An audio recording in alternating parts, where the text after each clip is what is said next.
দেখতেছেন সকাল থেকে আসতে পারলাম না ব্রিজটাতে, একটু কাজে ব্যস্ত।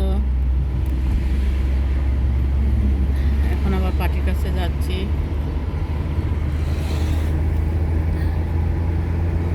সকালবেলা একটু লেট হয়ে গেছে, কাল অনেক রাত্রে ঘুমাইছি তো শরীরটা খারাপ হয়ে গেছে। কালকে সারাদিন প্রচণ্ড কাজ করছি মেশিনে। কেমন আছেন আপনারা?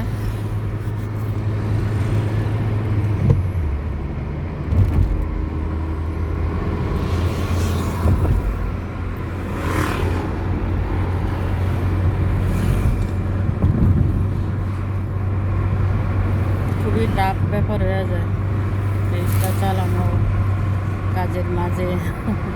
তারপরেও করার কিছু নাই, ইনশাল্লাহ আস্তে আস্তে সব কিছু ঠিক হয়ে যাবে। এই গাছগুলো আমার অনেক পছন্দ। গরমের সময় এখানে এত ছায়া দেয়। আগে অনেক ভিডিও করতাম, ফেসবুকে দিতাম। এখন আর ওই আগের মতো কিছু করতে পারি না।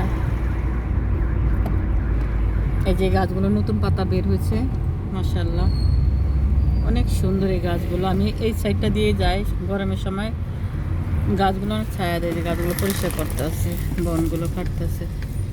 সামনে ওইটা একটা স্টেডিয়াম। ভাবলাম আজকে বের করতেছি, আপনাদেরকে একটু ভিডিও করি। আজকে না মানে সবসময় বের হই, বাট সময় হয় না। একা একা সব কিছু সামাল দিতে হয় তো, বুঝছেন, মাথা।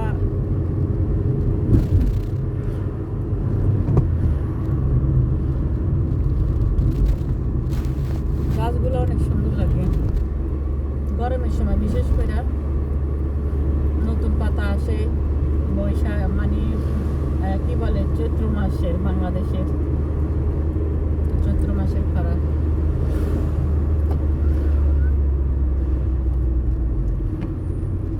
প্রবাসী জীবনটা যেমনও সুখের তেমনও কষ্টকর। যে কোনো জায়গাতে আপনি কষ্ট করেন না কেন, বাংলাদেশে বলেন আর প্রবাসী বলেন, কষ্ট করলে কষ্টফল পাওয়া যায়। আগে এতটা বুঝতাম না, বাংলাদেশে থেকে বিদেশ হওয়ার জন্য কত দোয়া, কত কিছু। আরে আল্লাহ রে আল্লাহ। এখন বাংলাদেশের জন্য মনটা খুবই কাঁদে। আজকে 24 বছর পরে বাংলাদেশের সব কিছু মানে এখন বয়স যতই হচ্ছে ততই মানে বাংলাদেশের কথা মনে পড়তেছে। মাতৃভূমি বাংলাদেশের কথা আমরা আসলে কেউ কখনো বলতে পারি না। প্রতিটা মানুষে তার মাতৃভূমিকে ভালোবাসে, প্রত্যেকটা দেশের মানুষে।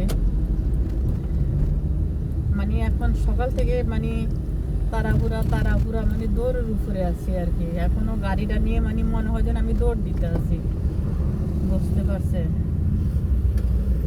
কি করবো, সবাই আপনারা আমার পাশে থাকেন, সবসময় সাপোর্ট করেন। অনেক অনেক ধন্যবাদ সবাইকে। আমার জন্য সবাই দোয়া করবেন। এই যে এখন আর ইয়া করা যাবে না, অফ করে দিতেছি। সামনে টান দিতে গাড়িটা অনেক। ওকে, আল্লাহ হাফেজ।